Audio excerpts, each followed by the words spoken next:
Salut tout le monde, bienvenue dans ma formation consacrée aux bases de Blender. Nous continuons notre chapitre sur les modifiers et notamment sur les modifiers deform. Précédemment, nous avons parlé des modifiers curve et cast. Aujourd'hui, nous allons parler du modifier displace. Displace, comme son nom indique, permet d'appliquer des déformations, des displacements, des déplacements sur votre forme, sur la géométrie de votre forme. Par le biais des textures. Comment ça marche? Ce que je fais, c'est je fais appel à ce modifier displace. Vous voyez, dans ces options, nous avons ici une fenêtre consacrée aux textures.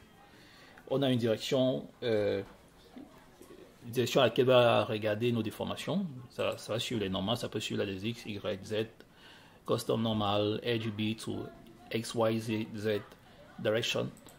Donc, ça vous définit. Ici, vous pouvez choisir un groupe de vertex qui va subir la déformation ou le displacement. Donc, ce que je fais, c'est quoi? Je vais déjà commencer par créer un new texture que je vais appeler texture displace. Je vais maintenant dans ma fenêtre de displace ici et je choisis une texture que je vais appliquer à ma déformation. Ça peut être une noise ou Musgrave, map et bien d'autres. Je peux prendre Voronoi, vous voyez. Voronoi applique ma déformation. Et la déformation se fait aussi en fonction du nombre de subdivisions qu'a votre forme. Ici, il y a peu de subdivisions. Par conséquent, nous avons des déformations très pointues.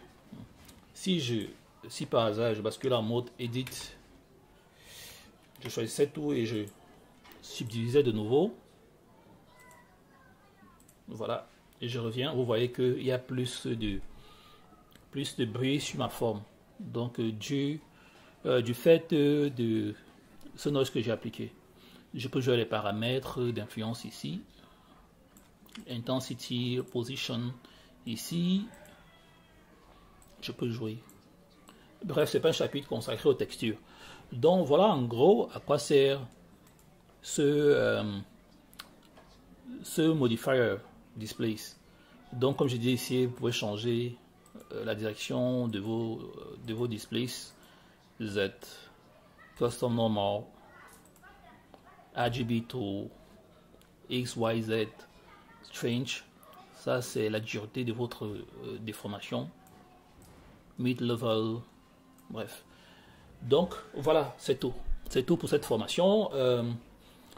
J'espère que vous avez aimé. Si vous avez aimé, lâchez-moi des pouces, des likes, des commentaires surtout. J'en ai besoin, j'ai vraiment besoin pour le référencement de ma chaîne. Et n'oubliez pas de vous abonner surtout. C'est très très important pour m'encourager à continuer sur cette voie.